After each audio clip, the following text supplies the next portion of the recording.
Welcome to e-learning course of NMDC-DAV Polytechnic Dantewada. In today's lecture, we will discuss about VI characteristics of SCR. यह बहुत ही important question है, हमेशा यह पूछा जाता है कि explain about the VI characteristic of SCR. तो इस VI characteristics को समझने के से पहले हमको इसके तीन जो मोड है उसको समझना पड़ेगा। तो जो SCR है इसके ऑपरेशन के आधार पे इसको मुख्य रूप से तीन मोड्स में डिवाइड किया गया है। तो फर्स्ट इसमें केस है रिवर्स ब्लॉकिंग मोड। जैसे कि आपको प्रीवियस लेक्चर में बताया गया था कि जब एनोड को निगेटिव सप्लाई देते हैं और कैथोड को पॉजिटिव सप्लाई देते हैं तथा गेट पल्स को ओपन रखा जाता है, मतलब उस समय उसमें गेट पल्स अप्लाई नहीं करेंगे, तो उस कंडीशन में यह रिवर्स ब्लॉकिंग मोड पे होता है। मतलब कि जब एनोड को ऋणात्मक सप्लाई और कैथोड को धनात्मक सप्लाई से जोड़ा जाता है और गेट टर्मिनल को ओपन कर देते हैं, तो उस समय SCR रिवर्स ब्लॉकिंग मोड पे रहेगा।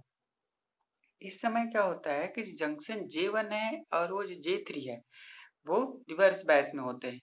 अब ये कैसे पता चलेगा? तो इसके लिए आप देखिए कि जंक्शन जो J1 है उसके पास दो लेयर है P और N। जैसे आप देख रहे हैं चित्र के अनुसार कि जो P लेयर है उस साइड निगेटिव सप्लाई आ रहा है और जो N लेयर है वो नीचे से कैथोड साइड से उसमें पॉजिटिव सप्लाई जाएगा। अर्थात कि P पे निगेटिव सप्लाई और N पे जब पॉजिटिव सप्लाई जाता है तो वो रिवर्स बैच होता है। दैट मीन्स इस समय जो जंक्शन है J1 है वो रिवर्स बैच में रहेगा। ऐसे ही जब जंक्शन J2 को अपन देखते हैं तो जंक्शन जो J2 है उसमें दो लेयर है, ऊपर साइड में N लेयर और नीचे साइड में P लेयर। तो इसमें N साइड में निगेटिव सप्लाई आ रहा है और P साइड में पॉजिटिव सप्लाई जा रहा है, तो उस केस में जंक्शन J2 है वो फॉरवर्ड बैच में होगा। और ऐसे ही जब जंक्शन J3 पे देखते हैं तो जंक्शन J3 के पास दो लेयर है P और N लेयर। तो जो ऊपर साइड का P लेयर है इसमें निगेटिव सप्लाई आ रहा है और नीचे से उसको N साइड को पॉजिटिव सप्लाई मिल रहा है, अर्थात P साइड निगेटिव और N साइड पॉजिटिव है। तो इस केस में जंक्शन जो J3 है वो रिवर्स बैच में रहेगा। तो रिवर्स ब्लॉकिंग मोड पे मेन क्या हो रहा है कि जंक्शन J1 और J3 है वो दोनों रिवर्स बैच में हो रहे हैं और केवल जंक्शन J2 है वो फॉरवर्ड कंडीशन पे है। तो चूंकि दो जंक्शन J1 और J3 रिवर्स बैच में है तो इसके कारण से इसमें करंट फ्लो नहीं होगा, धारा प्रवाह नहीं होता है। हालांकि इसमें बहुत ही स्मॉल अमाउंट में करंट फ्लो होता है, बहुत नगण्य मात्रा में, जिसको बोला जाता है रिवर्स लीकेज करंट। तो इस तरीके से यह रिवर्स ब्लॉकिंग मोड होता है। इस समय बहुत ही मिनिमम करंट फ्लो होगा, उसको बोला जाता है रिवर्स लीकेज करंट। अब इसके बाद इसका दूसरा जो मोड है वो है फॉरवर्ड ब्लॉकिंग मोड। हालांकि इस केस में एक और चीज होती है, जैसे हम लोग बात कर रहे थे रिवर्स ब्लॉकिंग मोड पे, तो रिवर्स ब्लॉकिंग मोड पे अगर ये जो एनोड टू कैथोड जो टर्मिनल वोल्टेज है, जैसे हम लोग एनोड पे निगेटिव सप्लाई और कैथोड पॉजिटिव सप्लाई दे रहे हैं, अगर इसका जो वोल्टेज है वो बहुत ज्यादा जब बढ़ा देंगे तो इसको बोला जाता है कि VBR means reverse break down voltage से जब ज्यादा होगा इसका ऑपरेटिंग वोल्टेज, तो उस केस में जंक्शन J1 और J3 में भी ब्रेक डाउन होता है और इसमें बहुत अधिक मात्रा में करंट फ्लो होने लगता है जो थायरिस्टर को डैमेज कर सकता है। तो इस मोड पे इसमें ऑपरेट नहीं करते हैं। तो आपको ये चीज याद रखना है कि जब इसका operating voltage that means terminal voltage VBR से ज्यादा होगा, रिवर्स ब्रेक डाउन वोल्टेज इसको रिप्रेजेंट करते हैं VBR से। तो जब टर्मिनल वोल्टेज VBR से ज्यादा होता है तो उस केस में जो डायोड है उसमें ब्रेक डाउन चालू हो जाता है, जो जंक्शन J1 और J3 है वो ब्रेक डाउन होगा और उस केस में इसमें हाई अमाउंट में करंट फ्लो होता है जो SCR को डैमेज कर सकता है। इसके बाद जो सेकंड है वो है आपका फॉरवर्ड ब्लॉकिंग मोड।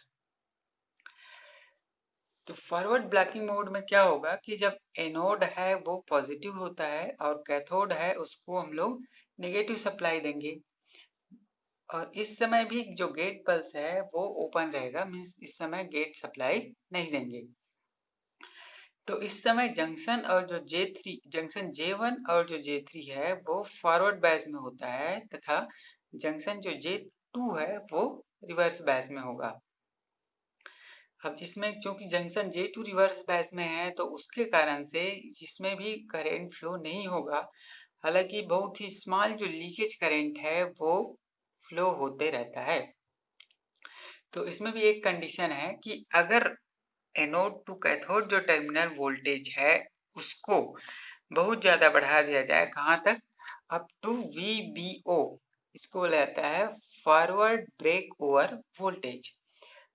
जब टर्मिनल वोल्टेज को फॉरवर्ड ब्रेक ओवर वोल्टेज से तक हम लोग वोल्टेज को उसको बढ़ा देंगे तो उस केस में जंक्शन J2 है वो ब्रेक डाउन हो जाता है।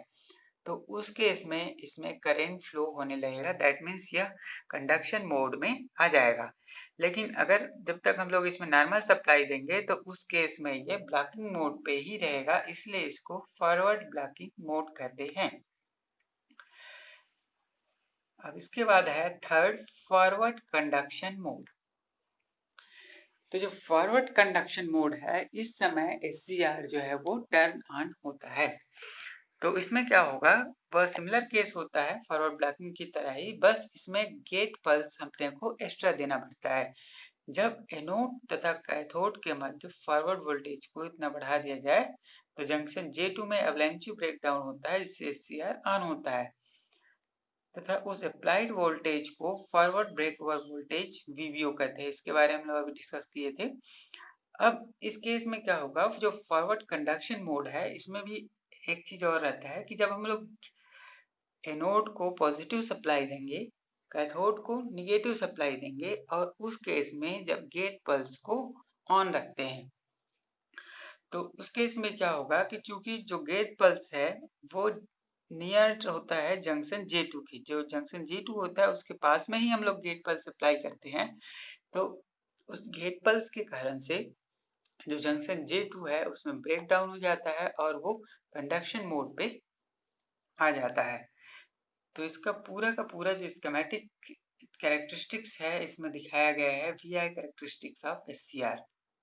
इसमें तो फर्स्ट जो आपका फोर्थ क्वाड्रेंट है इसमें आपका फर्स्ट केस लिखा हुआ है जो P से Q तक, O से P और P से Q तक, इसमें आपका रिवर्स ब्लॉकिंग मोड है। तो आपको पहले बताया गया था कि जब रिवर्स ब्लॉकिंग मोड होता है उस समय small reverse leakage current flow होता है जिसको O से P तक रिप्रेजेंट किया गया है। अब डायग्राम में क्लियरली देख सकते हैं कि O से लेके P तक का जो ग्राफ आपको दिख रहा है, कैरेक्टरिस्टिक्स जो दिख रहा है वो है रिवर्स लीकेज करंट का। अब क्या करते हैं कि इसका जब ऑपरेटिंग वोल्टेज है, एनोड टू कैथोड जो टर्मिनल वोल्टेज है उसको जब VBR, ये जो VBR है इसको बोला जाता है रिवर्स ब्रेकडाउन वोल्टेज, इस VBR से अधिक जब बढ़ा देंगे तो उस केस में वह SCR में ब्रेक डाउन हो जाएगा। जंक्शन J1 J3 था तो ब्रेक डाउन होगा और बहुत लार्ज अमाउंट में करंट फ्लो होने लगता है। स्ट्रेट जैसे आप देख सकते हैं सीधा बढ़ रहा है P से Q की ओर। तो ये जो PQ है वो राइजिंग करंट को रिप्रेजेंट कर रहा है रिवर्स ब्लॉकिंग मोड के केस में। अब इसके बाद हम लोग देखेंगे फॉरवर्ड ब्लॉकिंग मोड। तो जो फॉरवर्ड ब्लॉकिंग मोड है अब फर्स्ट क्वाड्रेंट पे देखेंगे तो O से लेके M तक ये है आपका फॉरवर्ड ब्लॉकिंग मोड। तो इस समय क्या होता है, इस समय भी आपका small current forward leakage current flow होता रहता है जब तक वो ब्लॉकिंग मोड पे रहेगा। लेकिन जब इसका टर्मिनल वोल्टेज को हम बहुत ज्यादा कहाँ तक बढ़ाएंगे, VBO तक, ये दिख रहा है VBO, इसको बोलते हैं फॉरवर्ड ब्रेक ओवर वोल्टेज।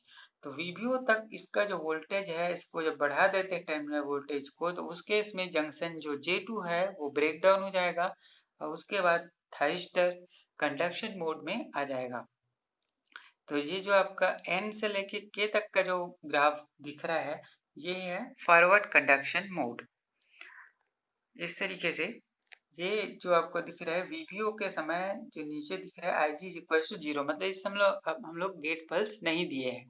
अगर इस समय वीबीओ से पहले अगर हम लोग गेट पल्स लगा देते हैं तो ये बहुत जल्दी ही स्टार्ट हो जाता है, मीन्स इस समय जो इसका ऑपरेटिंग वोल्टेज है वो कम लगेगा।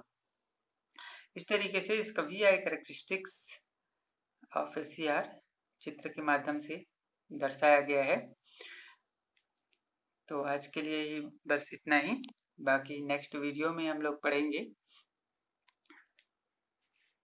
धन्यवाद।